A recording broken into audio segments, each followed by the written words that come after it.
فاسألوا أهل الذكر إن كنتم لا تعلمون۔ السلام علیکم ورحمۃ اللہ وبرکاتہ۔ معلوم یہ کرنا ہے کہ ایک بکرا ہے جس کی سینگ اوپر سے ٹوٹی ہے، جڑ سے نہیں ٹوٹی ہے، تو کیا اس کی قربانی درست ہے؟ کہ سینگ کی تصویر ساتھ میں ارسال ہے۔ والسلام۔ سائل ہیں محمد، ادریس، قاسمی، ساکینہ کا، ممبئی۔ وعلیکم السلام ورحمۃ اللہ وبرکاتہ۔ بسم اللہ الرحمن الرحیم۔ الجواب وباللہ التوفیق۔ تصویر میں ارسال جانور کی قربانی درست ہے۔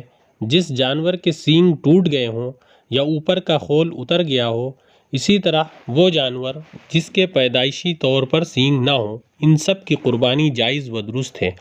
البتہ جس جانور کی سینگ جڑ سے اکھڑ گئی ہو یا ٹوٹ گئی ہو اور اس ٹوٹنے یا اکھڑنے کی وجہ سے چوٹ کا اثر دماغ تک پہنچ گیا ہو، یعنی اندر کی ہڈی اور گودا ظاہر ہو، تو ایسے جانور کی قربانی درست نہیں۔ فقط واللہ تعالی اعلم بالصواب۔ فمن زحزح عن النار وأدخل